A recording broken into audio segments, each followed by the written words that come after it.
الرحمن الرحيم أرن قال رب اشرح لي صدري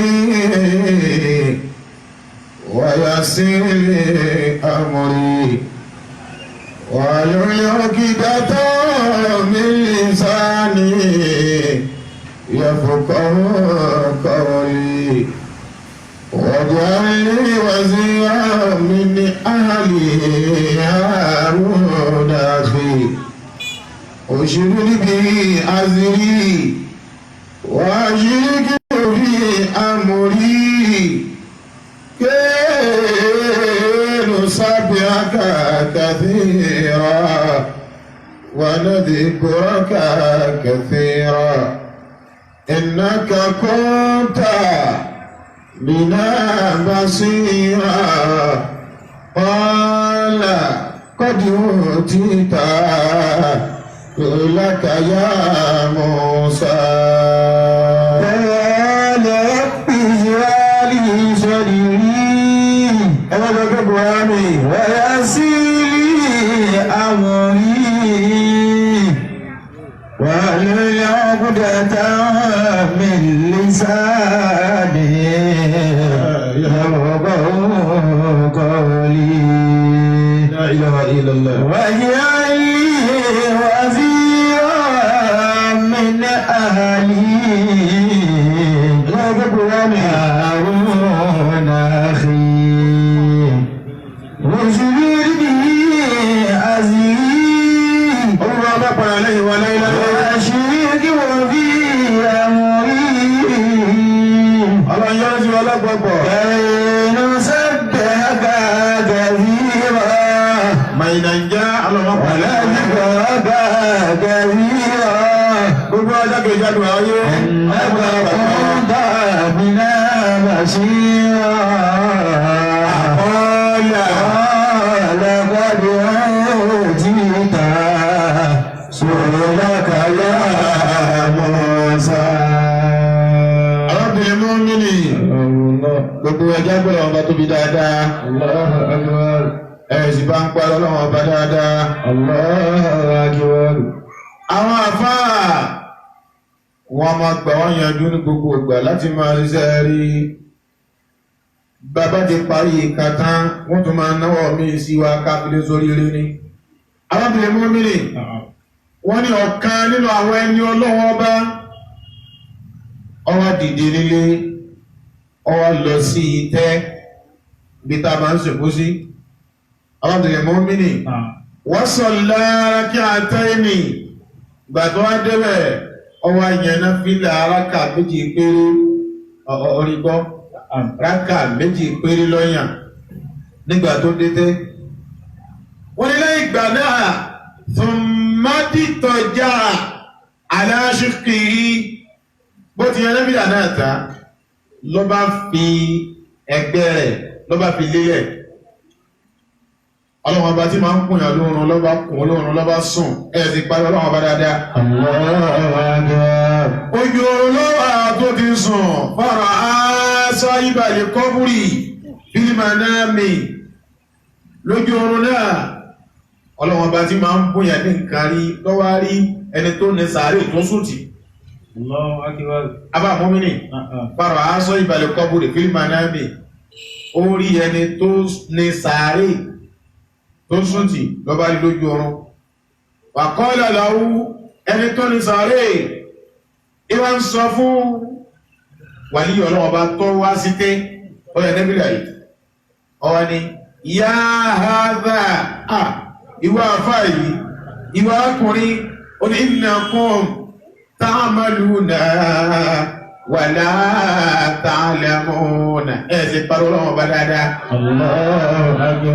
innakum ta'maluna wala ta'lamuna ẹ̀yin ṣiṣẹ́ tí nígbà tẹwà láyé ẹ̀yin tẹwà láyé ẹ̀yin gbànù púpọ̀ ẹ̀yin kan ṣiṣẹ́ àmọ́ wala ta'lamuna ma ẹ̀san tẹ́gbà lọ́dọ̀ Ọlọ́run Sheikh Mahmood innakum ta'maluna ẹ̀yin ṣiṣẹ́ àmọ́ wala ta'lamuna mọ́rú ẹ̀san tẹ́gbà ọ̀rọ̀ àkọ́kọ́ tó kú nínú ọ̀ní ẹ̀rí wà náà nù na àlámù ẹ̀rí àwọn táwọn ti kú àwọn o na àlẹ́mù àwọn ti mẹ̀sán tí ń bẹ fún sẹ́kọ̀ kan àmọ́ wà láàrín àmàlù àmọ́ ò lè ṣiṣẹ́ dáadáa ìdàdà àbá àmọ́ mẹ́rin Qala qad utita ẹjẹ́ Kùránì náà laka ya Musa ẹ̀bá ń kéwú Qala qad utita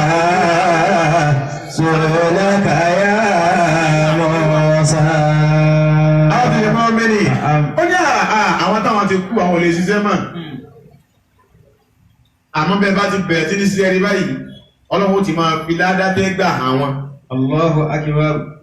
káwọn wá ní ládádẹ́ ń bẹ ní rákà méjì rẹ̀ rákà mẹ́rin ládádẹ́ ń bẹ mẹ́rin àwọn rí àmọ́ àwọn olè rọ́nà àti wálé ayé wá ṣiṣẹ́ rí mọ́ ẹ̀wọ̀n ìwọ́n máa yá mi tọ́ wà láyé dákun ṣiṣẹ́ rí kalẹ̀ lọ́jọ́ tó nílé ṣe máa what next after Ramadan mọ́ndà bá dà Ramadana láàmà gbọ́ yìí àwọn tẹ̀lẹ̀ mọ́ mẹ́rin ó ní ìdàkún táwọn màlúù náà wà látàlẹ̀ àmúnà èyí ṣiṣẹ́ àmẹ́ màlúù ládádẹ́bà àwọn wà nánù nà àlámù wà lánà àmàlù àwọn màládá tí ń bẹ fún sẹ́ẹ̀rí tẹ̀sí àmà àlè ṣiṣẹ́ mọ́ àwọn tẹ̀lẹ̀ mọ́ mẹ́rin ó ní ìwà àfáà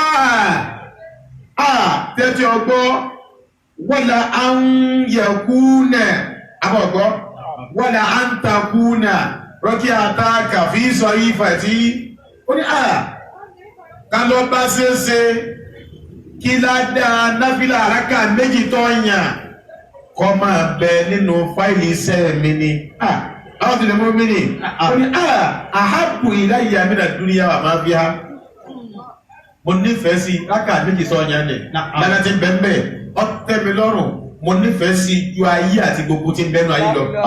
La ilaha illallah. Qala qad utita. Ẹ̀jẹ̀ Kùránì náà. Laka ya Musa.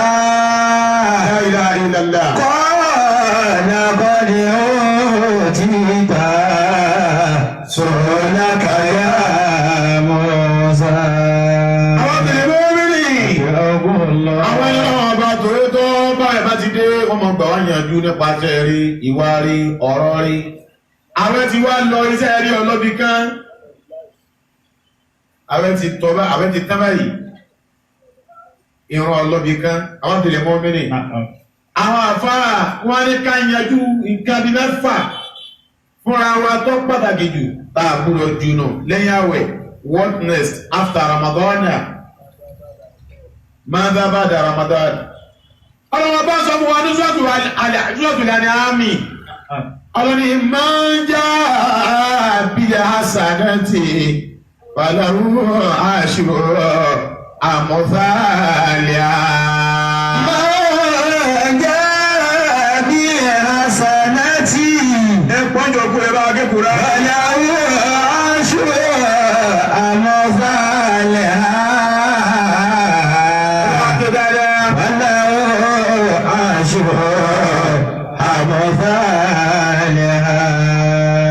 ọlọ́ni ẹni kẹ́rì méjì àbílásà náà ti ọkùnrin obìnrin náà méèké àgbàlagbà tó bá ti ṣe ẹ̀rí ẹyọ kan ṣoṣo iṣẹ́ ẹ̀rí ẹyọ kan ṣoṣo méjì àbílásà náà ti ẹni bá ti ṣe ẹ̀rí ẹyọ kan ṣoṣo ọlọ́ni bàláwò àṣírò àmọ́sáàlẹ̀ ọlọ́ni ládá mẹ́wàá rẹ̀ yọ gbà ẹ̀wò Islam bó ti dá àwọn ẹjọ́ kan tá a gbà ọgbà ládá fi ọgbàwẹ̀ ọjọ́ mẹ́wàá ìjọ táwọn ẹ̀bá di méjì ládá rí ó di kó ti gbàwẹ̀ 20 ìjọ táwọn ẹ̀bá di mẹ́ta ládá rí ó ti di pé ó ti gbàwẹ̀ 30 bá ti gbàwẹ̀ 30 pé yìí ọ̀dìdì ọgbọ̀n ọjọ́ àjọ̀gbọ́ tàbí gbàwẹ̀ àti ní ládá pé a ti gbàwẹ̀ 300 days ọgọ́rùn mẹ́ta ọjọ́ ládá tí ń bẹ̀rù wa nìyẹn ọlọ́wọ́n bá ló bẹ̀rù Kùránì máa jẹ́ bí hasanati ẹni bá ṣiṣẹ́ rí ọyọ kan ṣoṣo ní aṣọ àmọ́bàlẹ̀ ha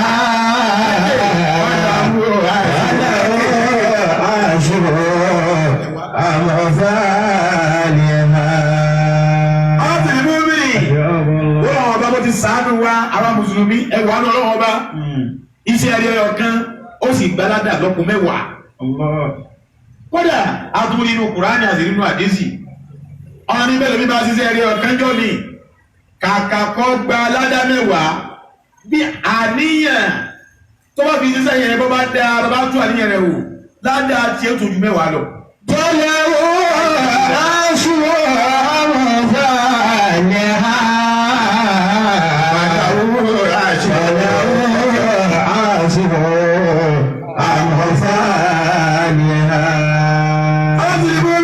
Ọlọ́run ti ṣe ẹ̀rin lẹ́gbọ́n ni ẹni bá ti ṣe ẹ̀bú wa ń kọ́. Wọ́n máa jẹ́ àbíṣẹ́ ìyàtì. Ọlọ́run ọkùnrin ni obìnrin ni ọmọ èké ni àgbàlagbà ni tó bá ti ṣe ẹ̀bú tí ọba ti yàn jẹ́ oṣù owó ọ̀sàbòsí. Fàdá ìdíjà ìyá mẹ́fìlá.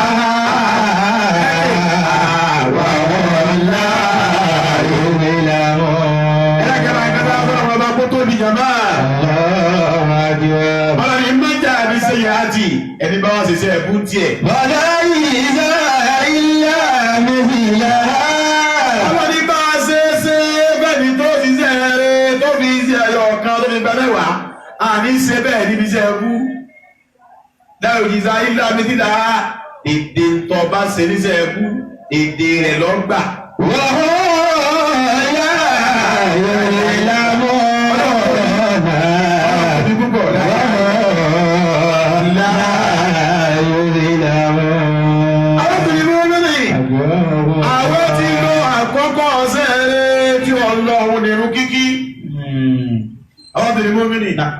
Àwọn àbá wọn ní ká síwá lójú kòkòrò àbọ̀kọ́ aláàdáyì sọ́lá wá tilẹ̀ kámsì ìrun wákàtí márùn-ún ọdọ̀wọ́ wa àkọ́kọ́ ìtọ́jú ọ̀rẹ́ yẹn nínú sílámù tó wọ́n bá tó fún ànábì wa Muhammadu ìrun làkọ́kọ́ àwẹ̀tẹ̀rí ni ó dé bá wọn ni zakayi yọ ó dé bá ìrun ni ájì lílọ ó dé bá ìrun ni àwọn tìlú mọ́mìnì ìrun yẹn wá lágbára bá títí níjọ́ lọ fẹ́ fún ànábì nírun ẹ̀sì yóò bá ànábì dára jàmá sallallahu alaihi wasallam ọlọ́mọ bá ní kọ́ wà ọ̀dọ̀ ọ̀hún lókè ni òun làwọn àfáà ni wọ́n ń pè ní àlè ìsìráwù ìrìn àjò tí ànábì ṣe láti Mákà dé mọ́sáàsì Jerúsálẹ́mù òun ni wọ́n ń pè ní àlè ìsìráwù ìgbà wa débẹ̀ tán ìrìn àjò tó ṣe láti mọ́sáàsì Kudus Jerúsálẹ́mù dé ọ̀dọ̀ ọlọ́wọ́ ọba lókè lọ́hùn òun ni wọ́n ń pè ní alimi rọ́jù òkè tọ́lọ́wọ́n tánàbí wá lọ tọ́lọ́ ní ọwá ẹ̀bẹ̀ ló ti gbàrún wá bóyí ìyàn bá dàrú ẹ̀rí àwọn àfáà kan ti ń dàrú nìsín Sheikh Mahmood orí àwọn àfáà kan ti ń gbálẹ̀ wọ́n ti sàfà adúfá ní wọ́n ẹ̀sìn bàbá wa àwọn ṣìírí èèyàn àti rí nínú àwọn àfáà lásìkò tá a wà yíya rí tí ń sọ fún wa pé kò sí tán pè ní Mi'raj ó ní kò sí tán pè ní àlè Mi'raj àwọn bí ẹni náà ó ní bàbá kakura tó gèdè lẹ ẹ lè rí ibi lọ́dún tọ́lọ́ tó ọ̀rọ̀ àlè Mi'raj tánàbí ti lòkè ẹ wá bá bí àfáà náà ẹ bá bí lérè ìrun tánàbí ní a máa kí níbo lọ́wọ́ ti pẹ̀lú ànábì ti gbà la ilaha illallah.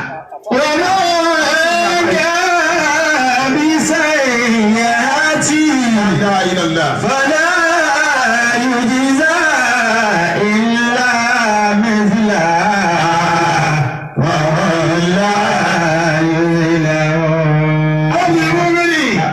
Anasi ọ̀rọ̀ Málíkì òun ló gba àdíìsì ọ̀rọ̀ al-Isra wal Mi'raj òun ló gba wá ìbẹ̀kún ọbẹ̀ yà àmọ́ ìgbà tó náà bí lọ kálẹ̀ má pàtàkì irun Ànábì ní fúri ìdọ́tí aláìyà ọgbọ̀mìnì khamsuna salatan ìgbàmọ́ dí ọ̀dọ́ lọ́wọ́ bá ọwá ní tí mo pè ọ́ sí ni pé mo ṣe lọ́ra ẹ̀yàn fún ọ àtàwọn àlùmọ̀ rẹ kẹ máa kírun ní 50 times léèdè lójúmọ́ bí ẹ̀jẹ̀ wà bá 50 times lójúmọ́ ìrọ̀ lọ́bẹ̀ kákálẹ́yàwó ẹ̀ o ẹ máa kírun 50 times léèdè 50 bá a ti ń kí wákàtí márùn-ún ẹ̀mí àádọ́ta láwàá kí lóòjọ́ kí lọ tó sùn. Ànábì ń bọ̀ ọkọ̀ ní Musa níbo ló ń lọ ó ní ọlọ́ọ̀ní ká máa kírun ni ẹ̀mí àádọ́ta lè dé Musa ní àwọn àlùmọ́ ní ò lè kí o bẹ́ẹ̀ mi tiẹ̀ bá ń bí ẹ̀mẹ́ tí wọ́n lè gbé o. Ànábì wọ́n ń lọ ń bọ̀ wọ́n dínkù márùn-ún ọwọ́ azẹ́kù márùn-ún Musa ti ní yá Muhammadu tó padà. Sallallahu alaihi wasallam. Yorùbá níbi dáadáa padà ìwọ lẹ́mí rẹ̀ gbé àwọn àlùmọ́ rẹ̀ bí wọ́n gbé àdébì ní ìní para gbé ní lọ́mọ́. Musa ní kí ló tó ní lọ́mọ́ ó ní lọ́mọ́ ó ní ọlọ́wọ́ bá mi lọ sọ fún mi pé ẹni bá kírun wákàtí márùn-ún yìí torí kù ẹ́ sọ pé máa ń jára bí láǹsà lọ́tì ẹni bá ti ṣe ẹ̀rí ọ̀kan máa wá sílò àmúfàlì yọ gba ládàá sẹ́ẹ̀rẹ́ náà 10 ọlọ́ni ẹni bá kí àṣùbà yọ gba ládàá kó ti kírun 10 ẹni bá kí àyídà yọ gba ládàá kó tún kí 10 ó di mélòó ó di 20 ẹni bá kí àlázárì yọ gba ládàá kó kí 10 ó di mélòó ó di 30 ẹni bá kí magrubi abẹ́ẹ̀kọ́ yọ gba ládàá 10 ó di mélòó ó di 40 ẹni bá kí ìṣáyì ládàá 10 pẹ̀lú ó di mélòó ó di 50 tí ń túmọ̀ wípé ẹni bá ti bá ń kí rákàm ní bá bá ń kí irú wákàtí márùn-ún yìí ó ṣe dédé irun tí ń gbé bọ̀ tọ́jẹ́ 50 bọ́lọ̀ tí ní kí n máa ṣe nìyẹn èyí ní lọ́mọ láyéláyé.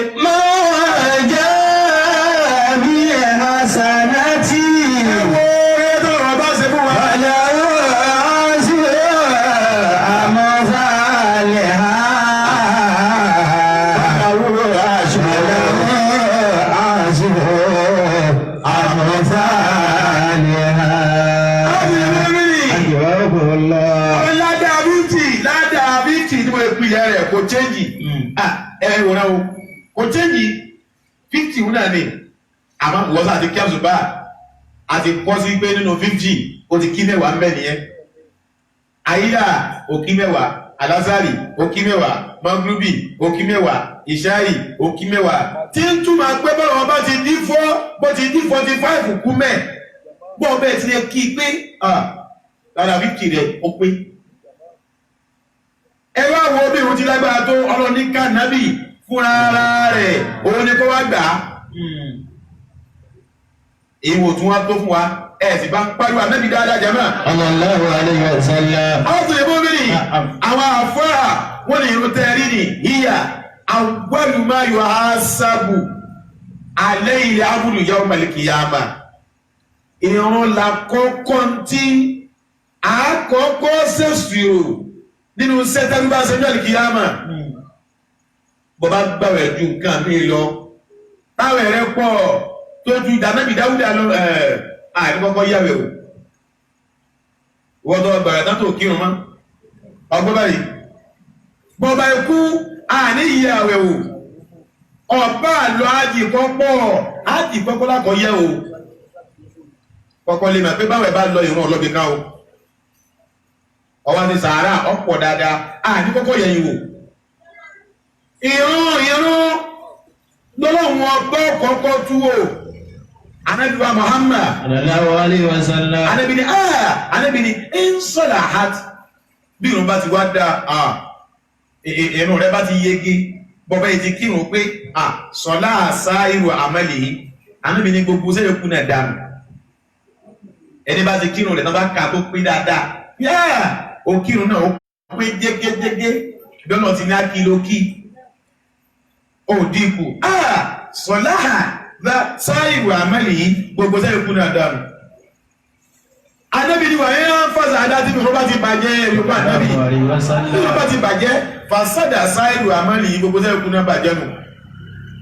Wọ́n tó gbàrẹ̀ tán tó kírun mọ́ tó ti rí báyìí bọ́ọ̀ bá ti bó ìrù rẹ̀ bá ti pé àwẹ̀ tó gbà lásán ló jẹ́. Máa jẹ́ bí àsànátì. Ìyá àwọn ọmọ ọdúgbẹ́ fún yín. Ọ̀làwọ̀ àṣìwò àmọ́fàlẹ̀ ha. Ọlọ́run lè mọ fọ́lọ́ mi ọ̀pọ̀. Ọ̀làwọ̀ àṣìwò àmọ́fàlẹ̀ ha. Ọdún ìrún ni ìrún tó mẹ́jà fi irun ṣeré àwẹ̀ lọ́lọ́ ìrún ọlọ́bí kan lọ́ba àbúrò ẹ̀sọ́ yìí ọlọ́dún ní mọ́mìnì ẹlẹ́ẹ̀kejì máa dábàdà Ramadan what next after Ramadan èyí tó tún kàn bá ti bàrà táyì ọwọ́ kò sí yá mọ̀ sí tàtẹ́mí ṣàwárì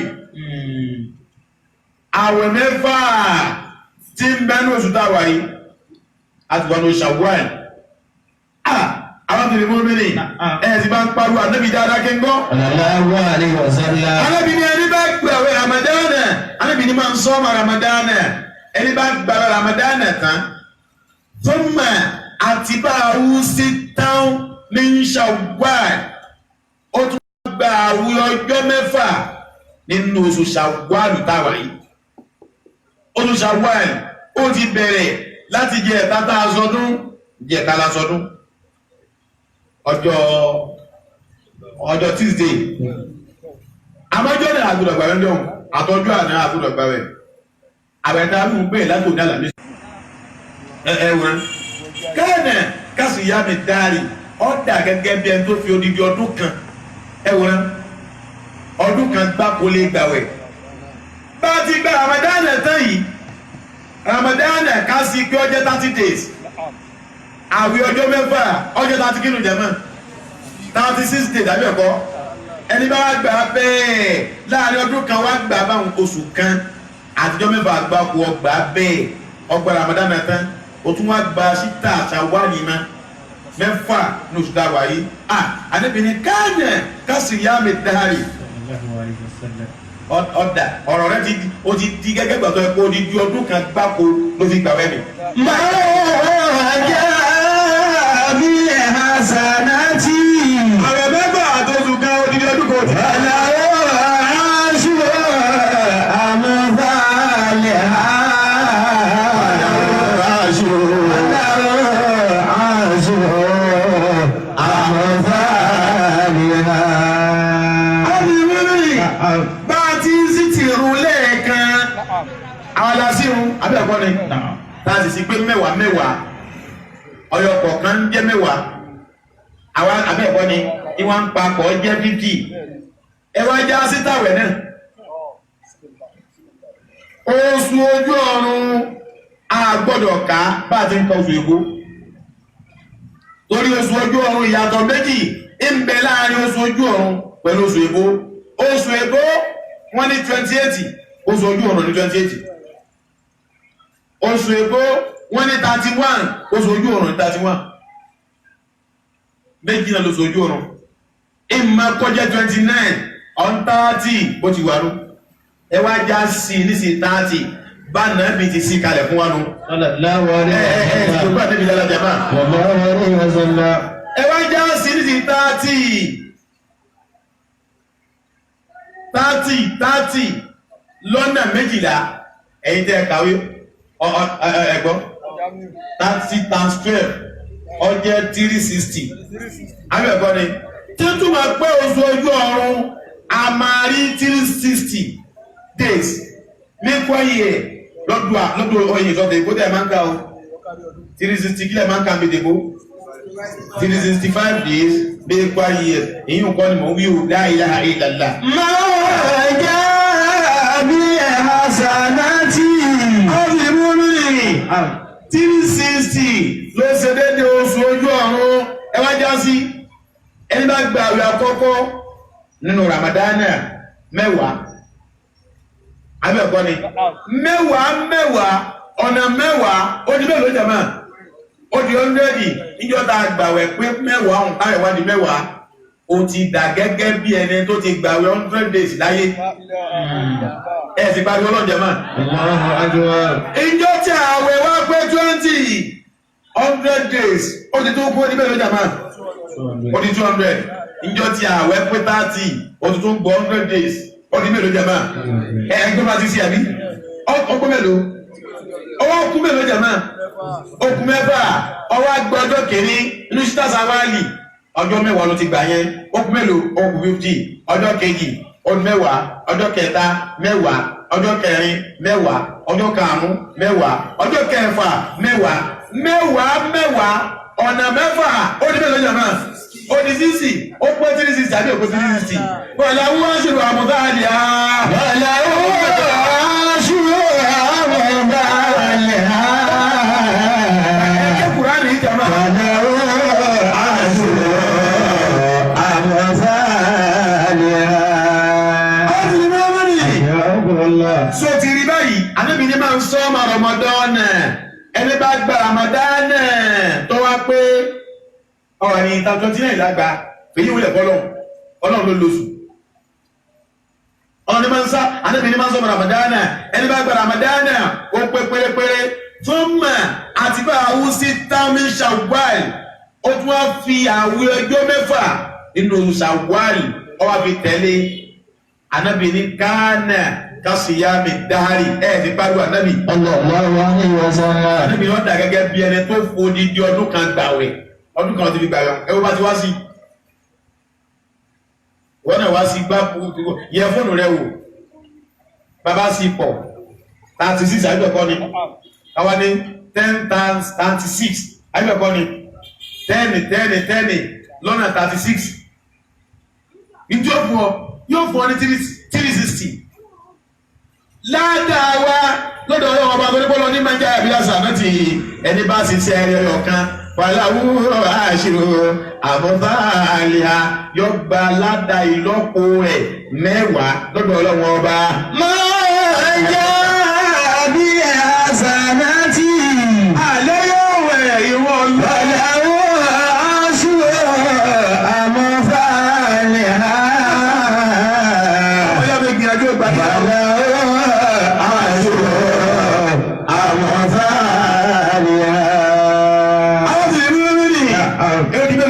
What next after Ramadan? Ṣíta Zawali lọ́wọ́ wa ẹjájọ́ gbà. Kìí ṣe dandan ni kọ́ tẹ̀léra wọn. Kí a mọ̀ fẹ́ gba mẹ́fà lera pọ́ bá lè gbábẹ̀ bá láìfi.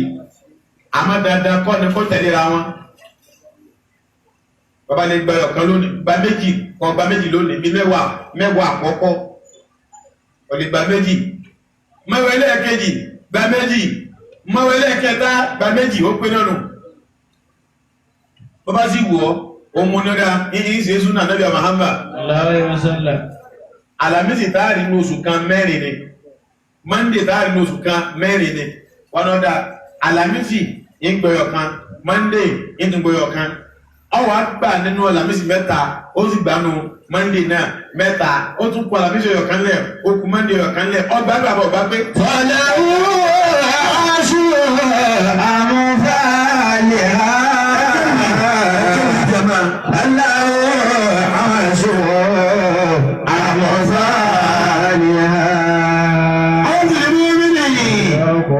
nínú àwọn sẹ́ẹ̀rẹ́ tó tún sẹ́kù lẹ́yìn Ramadana orin qira'atul Qur'ani àbá mọ́mìnì ìwọ́n ma yá mi ẹlùmí ti lọ lè ṣe Qur'ani rẹ̀ kọ́ báyìí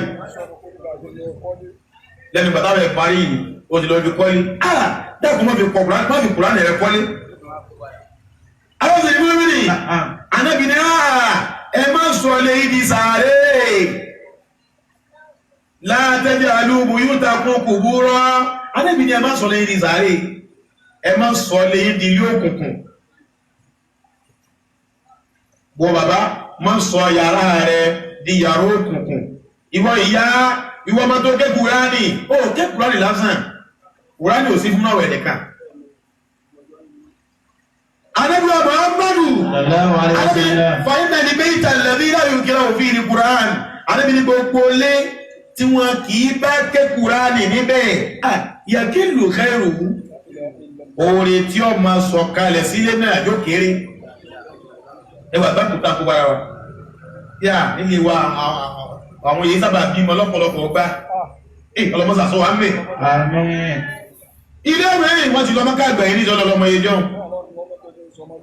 wọ́n ti sílé gbẹ̀yìn wọ́n ti ra mọ́tò gbẹ̀yìn wọ́n ti sọmọ lóòkọ́ gbẹ̀yìn ọlọ́ni yóò rí bẹ́ẹ̀ inna al-bayta alladhi la yuqra'u fihi al-Qur'an gbogbo lé tán bá ti yan Kùránì lódì yakillu khairu orí tí ó wọ̀ bí ọmọ kéré ọlọ́wọ̀n yóò máa mọ́ orí síbẹ̀ yóò máa yan síbẹ̀ bígbà tí èrí abẹ́gbọ́ èrí ojú ẹ̀mọ́tán pè lérí ìmẹ̀fínfín wọn gbóò ló ti máa wọlé wọn nù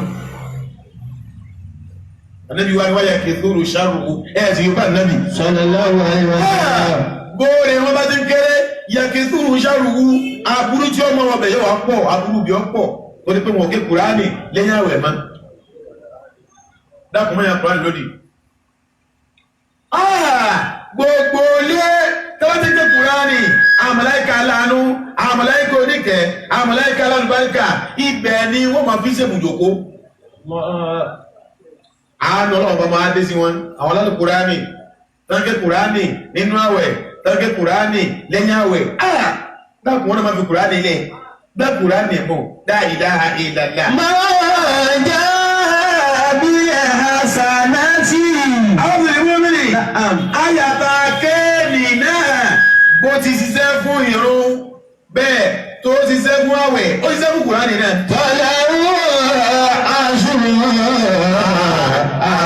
àmọ́dáníà ẹ̀ ti bá ń pariwo lọ́wọ́ bá lẹ́ẹ̀kan náà Allahu akbar ẹ bá ń kẹsọ́ lọ́wọ́ bá dáadáa Allahu akbar ẹ bá ń pariwo lọ́wọ́ bá lẹ́ẹ̀kan sí Allahu akbar ó ṣiṣẹ́ fún Kùránì náà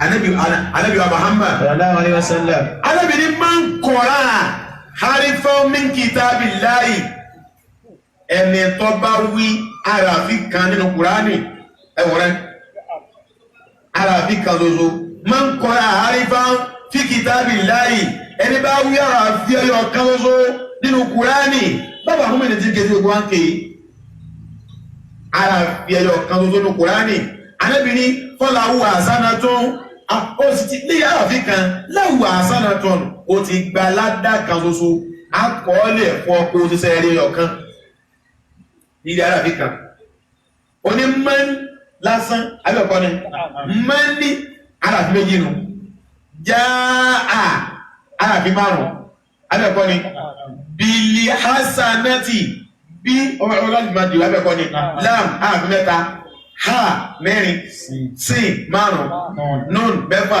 ta méje ẹwà fi kún ti ilẹ̀ tẹ́lẹ̀ ní máa tún tóbi mákànlá méjìlá lérí máa ń já abilé hasanati lásán wọ́n tọ́ bá jòkó sí àyín tọ́ bá sọ pé máa ń já ẹwì kí n gbọ́jà máa manja bìlì hasanati ilẹ̀ hasan lérí mo tura aru lásán ni ládàá dẹ́dọ́dọ̀ Ọlọ́run mẹ́wàá ọ̀nà méjì láti pé fún ọ. manja ilẹ̀ hasanati lérí máa ń já abilé hasanati nìkan ṣoṣo o ti gba ládàá kó o ṣiṣẹ́ rẹ̀ 120. tọ́láwó aṣùrù àmọ́dáníà Kùránì jẹ́ báyìí. tọ́láwó aṣùrù àmọ́dáníà Alákàmọ́lù dí wọ́n bá dé Kùránì náà bá kí dáadáa. manja ilẹ̀ hasanati Wọ́n jẹ́ alálùbáríkà. tọ́láwó aṣùrù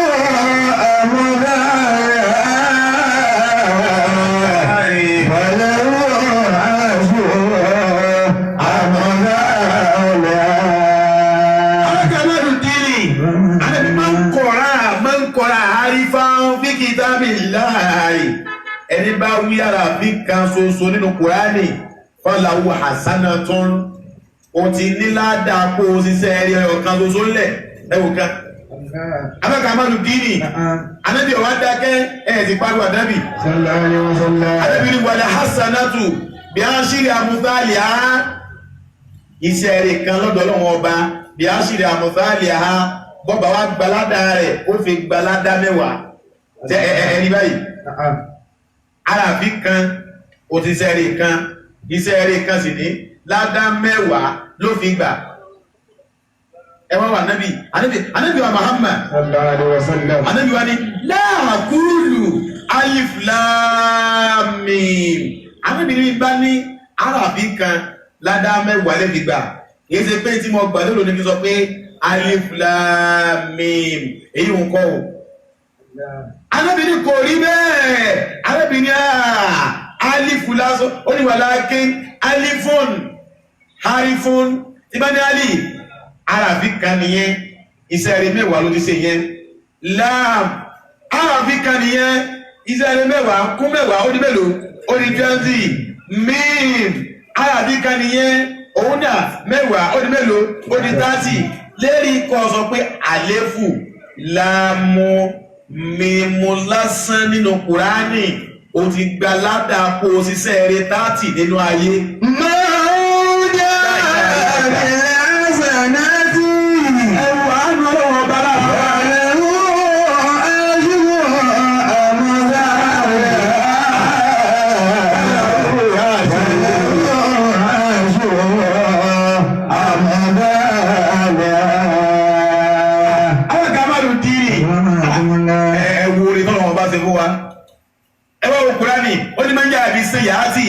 Ẹ̀bá sí àìdá ọyẹ lọ́dọ̀ nílẹ̀ akáyì ti wà ábìlẹ̀ akáyì ló pé nítorí lè máa mọ́lọ̀ máa dọ́pù ẹ̀san ẹni tó ṣiṣẹ́ eré ọ̀kan tí wọ́n fi ń gba aládá mẹ́wàá bí ẹ̀ bá ṣiṣẹ́ ẹbú náà ọyẹ ká dọ́pù rẹ̀ náà kọ́ máa di mẹ́wàá ọlọ́dọ̀ máa ń jà àbíṣẹ́ yìí láti ẹni bá ṣiṣẹ́ ẹbú ọyọ ọ̀kan lóṣù ọlọ́ni fàlà ìjíṣà ìlà mẹ́tìlá kò ní bẹ ẹ̀san kankan lọ́dọ̀ Ọlọ́run bá èdè tó ṣe náà ní ó gbà lọ́dọ̀ wa. Bàbá mi sẹ́yìn àti wọlé ìgbìmọ̀ ìlà mímìlá.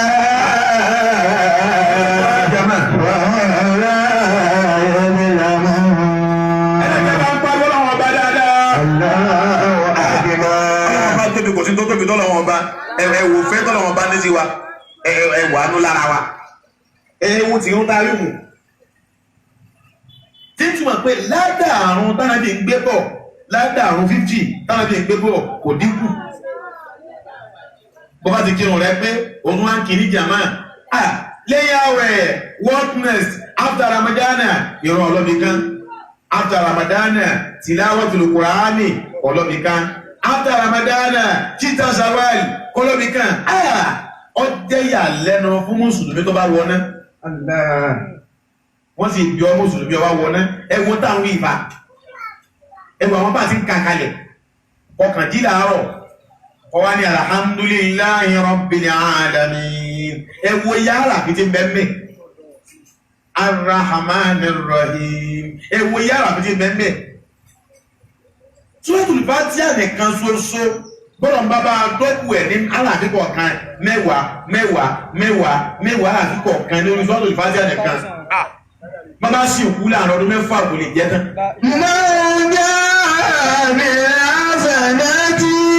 Ọmọ ìyá mi Kùránì rẹ̀ má gbé lẹ́yìn àwẹ̀.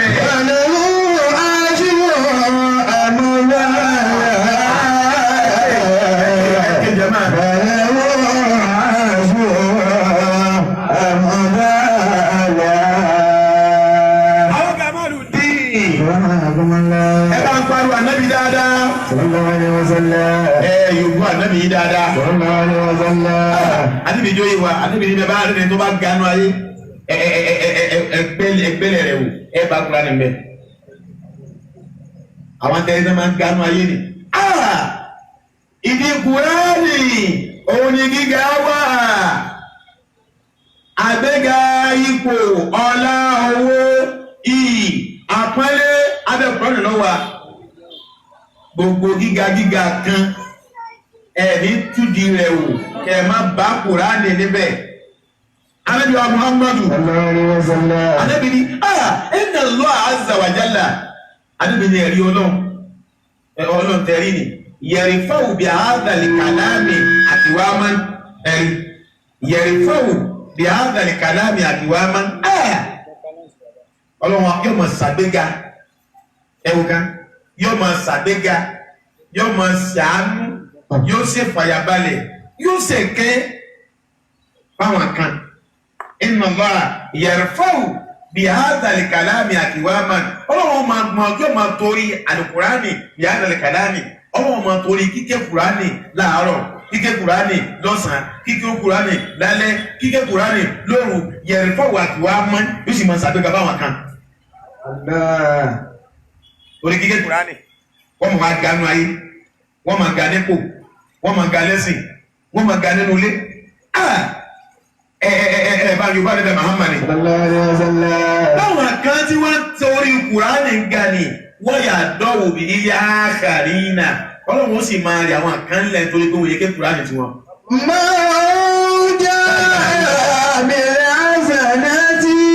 Ẹni bá wà oore tọ́ rẹ̀ bá bà á ẹ lè sọ fún kí Kùránì ti ké kọ́ máa fi ilẹ̀ o.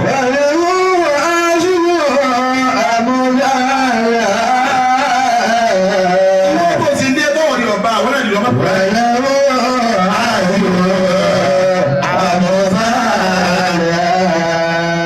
Ó di mélòó jẹ́ máa? Ó di mẹ́ta. Lẹ́yìn àwẹ̀ Kùránì ọlọ́dì kan. Kùránì ọlágbà púpọ̀. Ẹnìkan ní dìrọ̀ má Kùránì kó ṣòfò. Ẹnìkan kò ní dìrọ̀ má Kùránì bá mú kó ṣòfò. Ẹni mo sọ fún yín lónìí. Jìbìrìlù torí Kùránì ọ̀dọ̀gá láàrin àwọn ànábì Ọlọ́run Ọba. Òru Laylatul Qadri ọ̀dọ̀gá láàrin Jìbìrìlù ọ̀dọ̀gá láàrin àwọn màláíkà nítorí Kùránì. Oṣù Ramadana ọ̀dọ̀gá nínú oṣù méjèèjìlá nítorí Kùránì. Laylatul Qadri ọ̀dọ̀gá láàrin àwọn òru nítorí Kùránì. Ànábì wa Muhammadu ọ̀dọ̀gá láàrin àwọn ànábì Ọlọ́run Ọba nítorí Kùránì. Bẹ́ẹ̀ ni àwọn àlùmọ̀ ànábì náà àdọ̀gá láàrin àwọn àlùmọ̀ yòókù nítorí Kùránì ni. Mọ́tò Kùránì ilẹ̀ òdàkùn.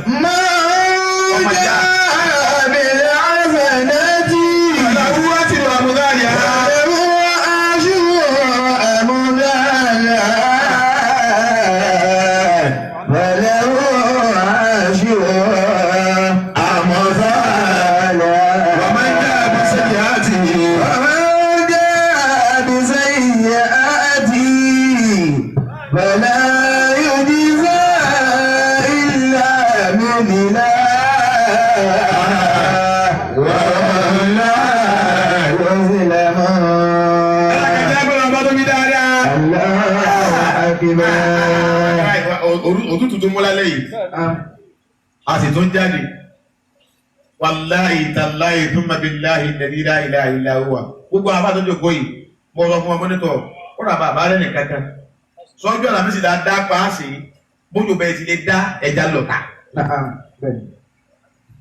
mo kanlẹ̀ kún ọlọ́ ilé pé wọ́n bẹ̀ mo kún ọlọ́ yọkọ̀ kan ni pé bójú bẹ́ẹ̀ ti lè dá o ẹja lọ́ta ẹ̀yin ìyá awẹ́ yìí bàbá awẹ́ ti jáde láwẹ̀ ti lọ àtúnfààrà tọdún ìnánu bá a ti ṣe nínú àwẹ̀ tó lọ apárí àwẹ̀ àṣìṣà ṣàwárì àwẹ̀ mẹ́fà àṣìwá àṣì rẹ̀ mẹ́fà àfikọ́sí àbàlájí àgbà apárí ìyẹn alamisi lè tí ìmọ̀ bó ti tó lọ́dọ̀ Ọlọ́run Ọlọ́run ní tẹ̀ pa wá nísìn ti àmín dáadáa òdodo ni wàláhì àríkà tí a tó tọ́ ni ọ̀rọ̀ tí mo wúyẹ̀ kan òye sẹ́fẹ̀ wàlí Ọlọ́run tó lọ tẹ́ tọ́yẹ nẹ́bílà láka méjì kúrò lọ́wọ́ mẹ́ta tọ́wá sùn tọ́wá rí ẹni tí sàárè tó sùn lẹ́gbẹ̀rẹ̀ ọwá rókùn lójú oorun òkú wọn wọn pé ìwọ àfà ẹ̀yin tẹ́ wà láyé yìí kan ṣiṣẹ́ ni mẹ́bílà rẹ̀ ti tó wọ́n yẹn nẹ́bílà láka méjì nísìn ọ̀pọ̀ ti tó àwọn táwọn ti kú nánú nàlámù wàlá nàmálù àwa mọ́bílá dáasẹ́ rẹ̀ tẹ̀ ń ṣe ti tó àmáwò lè ṣe mọ́ wọ̀rọ̀ bá jòkó ní sí àmọ́ bó ti tó akọ́ntà bá àwọn afá lọ dá iṣẹ́ rẹ̀ dá ní kò sẹ́ni ó dọ̀mù bò bá ti jáfa ní sí akàkọ́ ẹ̀nà ọpamọ́ sí wa akadìsà méjì náà ni ọpamọ́ sí wa ẹni bá kú nìkan ló lè mọ́ tí ń lọ wọ́n bí bàbá ó ní wọ́n là ń takú náà rákẹ́ àtàkà fi sọ ní ìfàtì rákà méjì tó kí bí ládàá rẹ̀ bá ń bẹ nínú fáìlì iṣẹ́ mi wàláyà àhábù mínà dúnìyà wà máa fi ha àhábù ìláyà mínà dúnìyà wà máa fi ha bí ládàá rákà méjì tọyàn yìí nìkan bí máa ń bẹ nínú fáìlì iṣẹ́ wọn ọ tẹ̀wọ̀n lọ́rùn ju ayé àti ti ń bẹ nínú ayé lọ. máa ń jẹ́ àbẹ̀rẹ̀ àṣẹ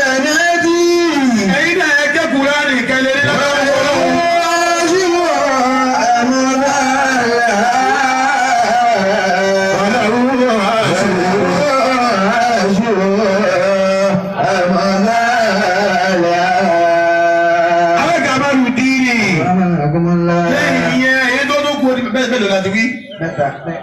Mẹ́ta. Eléwúlẹ̀ wọ́n náà wí máa ń jẹ́ àbílẹ̀ àzànátì wọ́n náà wí ká gbọ́.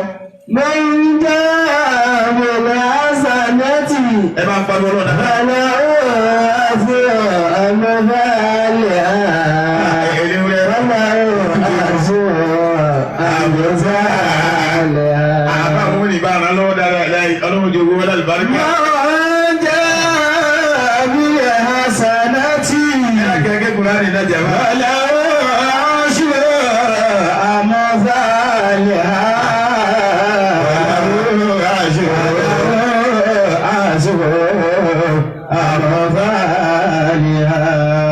Ẹlẹ́gẹ̀ẹ́ bá ń pariwo ọlọ́run ọba dáadáa jẹ́ máa. Ó di mélòó láti kà jẹ́ máa. Ẹlẹ́ẹ̀kẹrin òun ni alìkìsáàrù míndíkìrì ilẹ̀ azza wa jalla nínú àwẹ̀ àrùn jẹ́ ọlọ́run dáadáa o. Nínú àwẹ̀ gbogbo tẹ̀sùbá ń bẹ̀lẹ̀ wa. Subhanallahi wa bihamdihi subhanallahi al-azim. Nínú àwẹ̀ la ilaha illallah la ilaha illallah la ilaha illallah. Nínú àwẹ̀ ansa bismillahir rahmanir rahim. Nínú àwẹ̀ yá yíyá kọ̀ yúmọ̀. Báyẹ̀ bá ti lọ ọlọ́bì kan o. Ó kọ ọlọ́run ọlọ́bì kan o. Àwọn sì ní mú mí nì. Ó kọ ọlọ́run ọba kọ̀mọ̀dá kọ̀ọ̀run ọba ní gbogbo ìgbà. Orin lọ́dá tó pọ̀. Gbọ́dọ̀ la ilaha illallah. Ẹ̀yin bẹ̀kẹ́ gbọ́jà máa. لا إله إلا الله Wahdahu la sharika lahu. وحده لا شريك له Lahul mulku له الملك wa lahul hamdu وله الحمد wa huwa وهو ala kulli shay'in qadir. على كل شيء قدير. Àwọn sì ní mú mí nì. Bá a ti rọra rí bó ti máa nì. O ti ní ládàá mẹ́wàá lọ́dọ̀ Ọlọ́run. Rí gbọ́. Ládàá rẹ̀ o ti ní ládàá mẹ́wàá ṣe mí ní. Lẹ́yìn náà Ọlọ́run ti gbé ọ sí ipò mẹ́wàá ó di mélòó? Àwọn pọ̀ lọ́lọ́run. Lẹ́yìn náà Ọlọ́run ti tún wá pa ẹ̀ṣẹ̀ mẹ́wàá rẹ fún ọ. الله Orin mélòó lọ́run ti bọ̀? Ìran orin mẹ́ta. Orin ọ̀fẹ́ la ilaha illallah wahdahu la sharika lahu lahul mulku wa lahul hamdu wa huwa ala kulli shay'in. Ẹ̀ sì Yorùbá lórí Muhammad. صلى الله عليه وسلم. Ànábì ní ayé àjùzù ahadukum an yakisiba kulla yawmin alfa hasana. Ànábì ní gbogbo yín sì dágara. Ayé àjùzù ahadukum. Ànábì ní gbogbo yín dágara. Ẹ̀yin mùsùlùmí ẹ wá dágara. An yakisiba kulla yawmin alfa hasana. Léèdè lóòjọ́ ẹ wá dágara ẹ kágara ẹ lè sí sẹ́ẹ̀rì 1000. Ìyá wa bàdà iṣẹ́ rí ẹgbẹ̀rún lé òjò. Bá ti wá ìdíje iṣẹ́ rí kanu. Kárún ní bára kan mọ́ lọ, káàbùn ló iṣẹ́ rí kanu. Ọ̀rọ̀ rẹ̀ iṣẹ́ rí kanu. Ìran àṣùbà iṣẹ́ rí kanu. Àyílà iṣẹ́ rí káwá sí lóòjọ́ pé mo wá sírò iṣẹ́ rí tí mo ṣe ọwá jẹ́ ẹgbẹ̀rún. Sọ́rọ̀rùn àbí ọ̀rọ̀rùn jàmá? Ọ̀rọ̀rùn. Mélòó láǹsì mélòó wákàtí ní bẹ? Bẹ́ẹ̀ bá sí gbogbo mínítì tí ń bẹ gan léèdè gan tó kú 1000 ni. Mínítì tí ń bẹ lóòjọ́ àti tòru àti tọ̀sán ẹsí ipọ̀ kò kú 1000. Káwọn ní 1 minute ìmọ̀ ní sẹ́ẹ̀rì kọ̀ọ̀kan ó lè rí sí. Àmọ́ Ọlọ́run ọba ó ti fún wa láyé ọrẹ iṣẹ́ rẹ̀ ó fún wa lórí ọ̀fẹ́. Ọba aládìpínlẹ̀ ẹ̀sán ó fún wa láyé orí ọ̀fẹ́. Àwọn sàbí wá ní àwọn ànábì kó ló ṣe ẹ̀ ti pariwo ànábì. Sallallahu alaihi wasallam. Báwo ló ṣe fún wa káwá ṣiṣẹ́ ẹ̀rí ẹgbẹ̀rún lóòjọ́ kan ànábì ló rọrùn. Bọ́bá ti sọ pé la ilaha illallah wahdahu la sharika lahu lahul mulku wa lahul hamdu wa huwa ala kulli shay'in qadir. Sọ́yọ̀ kan ló wí Ọlọ́run ọkọ̀ ládá mẹ́wàá fún ọ yóò tún wá kọ́lẹ̀ kó ṣiṣẹ́ rí mẹ́wàá ládá mẹ́wàá náà nù. Yóò wá gbé ọ sípò mẹ́wàá yóò pa ẹ̀ṣẹ̀ mẹ́wàá rẹ fún ọ. Bọ́bá ti wá wí mẹ́wàá ó ti ládá 100 wà náà. Bọ́bá ti wá wí 100 ó ti ní ládá kó iṣẹ́ rí 1000. Ó pè àbí òpin jàmá.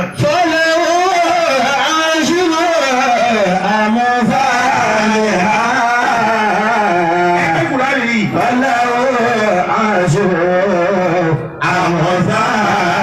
Àwọn ti ní mọ́ nílì. Àwẹ́ lọ ó kọ́ lọ́wọ́ ọba ọlọ́ ìrìnàjò lọ́wọ́ ọba ọlọ́ bí ká. ẹlẹ́kẹ̀rin nù mọ́tà bá da Ramadana what next after Ramadana ti lọ kí lọ́kàn ọkàn kó jí láàárọ̀ kọ́ máa dákọ́ lọ.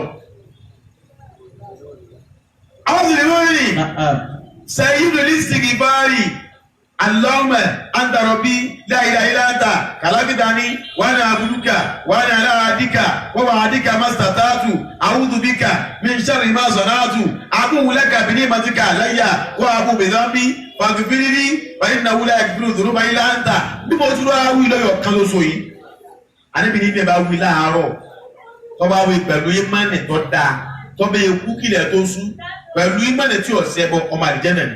Allah. Ti pariwo lọ. Allahu akbar. Bá a ti ra wí tó mọ lẹ́nu wa yìí tọ́lọ́wọ́n ọba tó ṣe rọrùn lẹ́nu wa bá ti ra wí lẹ́yìn náà gbọ́ yìí bá a ti wí lálẹ́ yìí bí yẹn bá kú kó tó dàárọ̀ ọ̀la tó sì bá ìmọ̀nì lára rẹ̀ ọdún àlùjánnà. Ṣé ìtọ̀ wa ni máa wí nù? Àníkò mẹ́rin tó bá bá rẹ̀ nù ní ọlọ́ àníbi ló yà mí lẹ́nu ó ṣe mí lé mà kí ẹ tún wá káwá ká jẹ́kì inú náà káwá bá àdúgbò ànábì mẹ́. Gbogbo ọ̀nà tá a fi ní wọlé ànábì tútù ẹ̀kú wa.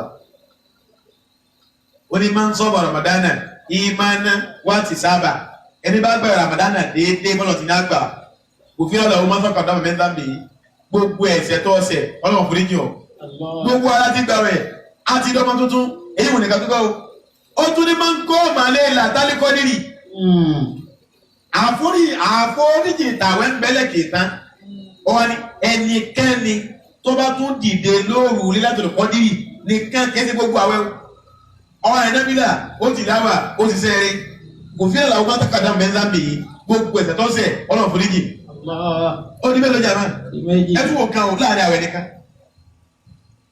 láàrin àwẹ̀ nìkan ẹ wá tún wò àwẹ̀ tó wà lọ tán wọ́n lọ́nà sí tàṣà wà lè tún yá o ká má sí mi o bí yẹn bá gba àwẹ̀ mẹ́fà pọ̀mọ́ Ramadana bí ìgbà tó borí ọdún kan gba àwẹ̀ bó o lo ṣe wá fẹ́ bá rẹ nù náà mùsùlùmí gidi tó ọmọ tí ń sìn. Tọ́lá aṣíwò àmọ́ra ìhà aṣíwò àmọ́ra ìhà. Àwọn sì lè mú bíbí. Iná tí ọlọ́wọ́ ọbẹ̀ lẹ́ẹ̀kẹ́rẹ́ dáwì. Àwọn àfà wọ́n ní bí yẹn bá máa ń dákọ̀ ọlọ́run púpọ̀. Ipò kò ń ṣe sàárà lọ́lọ́wọ́ máa gbé sí fún ọ. Allahu akbar. Àwọn olówó àwọn ọlọ́lá nílùú Madina wọ́n ṣe sàárà wọ́n yọ zàká wọ́n ń dá sí ọlọ́wọ́ bá bàbá bẹ́ẹ̀ lójú ogun wọ́n ń kó kalẹ̀ àwọn tálíkà wọ́n lọ lè bá Ànábì Muhammad wọ́n ní ya Rasulullahi dhahaba ahlu dukhuli bil ujuri àwọn olówó wọ́n ti kó ládà lọ tán yányá àwọn ìdádá kankan mọ̀ àwọn tálíkà fún lọ lè bá Ànábì yusalluna kama nusalli àwọn tálíkà à ń kírun àwọn olówó náà wọ́n ń kírun wọ́n yà súnmù náà ká má nà súnmù à ń gbàwẹ̀ àwọn olówó náà wọ́n ń gbàwẹ̀ à ń lọ ájì àwọn olówó wọ́n lọ ájì àmọ́ àwọn olówó yẹta sọ́dà kú náà bí budúlì àmúwárí ní àwọn tó rí sàárà sí bàbá lójú ogun yá àwọn lójú ogun wọ́n lówó kó kalẹ̀ wọ́n rí nǹkan ìjà kó kalẹ̀ nǹkan tá lò lójú ogun wọ́n rí kó kalẹ̀ àwọn àtàlíkà àwọn ọmọ àwòrán ti wá ní.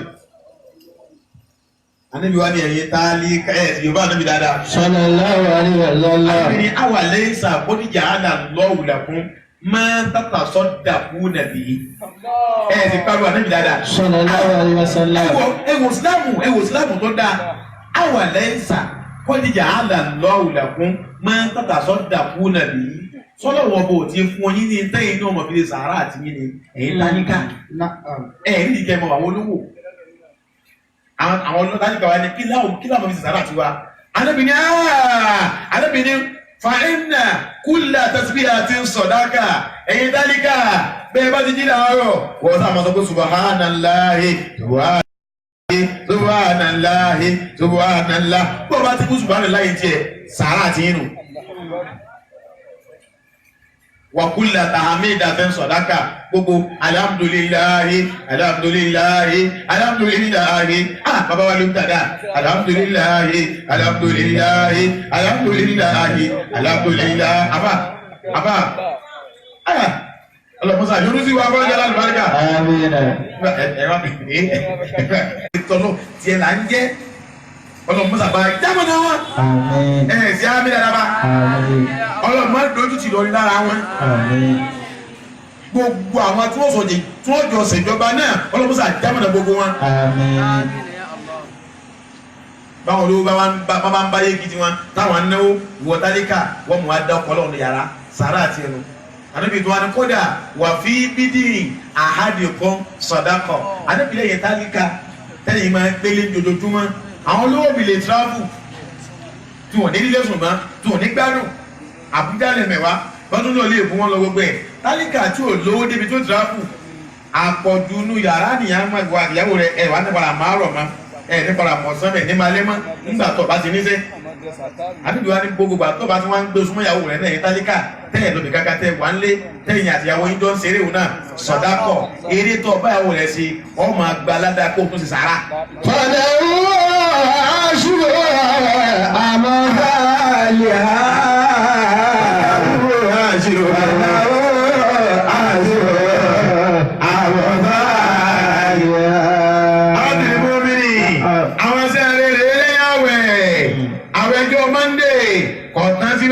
Ẹ má gbàgbé àwọn ẹjọ́ Lámísì ọ̀tán sílẹ̀ alẹ́bẹ̀ẹ́ níjọ́ Lámísì ọlọ́run ní àwọn mọ̀lẹ́kà máa ń kó fáìlì ìṣẹ́wà lọ́dọ̀ ọlọ́run ló já àwọn àgbàlagbà bí ní àfiwá àti wa sọ́jọ́ Lámísì ni wọ́n máa ń kó fáìlì ìṣẹ́ lọ́dọ̀ ọlọ́run mọ́júmọ́ ọjọ́ Jímọ̀ àwọn abẹ́rẹ́ tuntun mẹ́jọ Jímọ̀ wọ́n wá pọ̀ pé wọ́n ti wá sí o ọlọ́run dákọ̀ yìí tá a ṣe lónìí ọmọdé abọ́lẹ́bí tí òkú ẹ̀sẹ̀ àmínà ẹ má gbàgbé yín náà o bẹ́ẹ̀ làdúrà ṣíṣe bí a ti ṣàdúrà náà nù. bá a ti ń ṣàdúrà lọ́sàn-án lóru nínú àwẹ̀ àwẹ̀ ti lọ náà àdúrà ọlọ́bì kan o ìyá amúlélẹ̀ ọlọ́bì kan o sàárà ṣíṣe ọlọ́bì kan o gbogbo wa búta ewu tẹ́lẹ̀ nínú àwẹ̀ ẹ mọ́tò jáwé nínú àwẹ̀ bọ́ o ọlọ́run ó yọ́nú sí wa ẹ̀sẹ̀ àmínà dáadáa ọlọ́run dákun mọ́jà fún yìí sàṣìmọ́ wọ́n lálẹ́ Kùránì wájú ọlọ́run lọ́la pẹ̀lú ògbó ọlọ́run ká tètè dé àwọn ṣé owó ti wáyé láti bí aago 8 àbọ̀ kábàá fi rí bí aago 9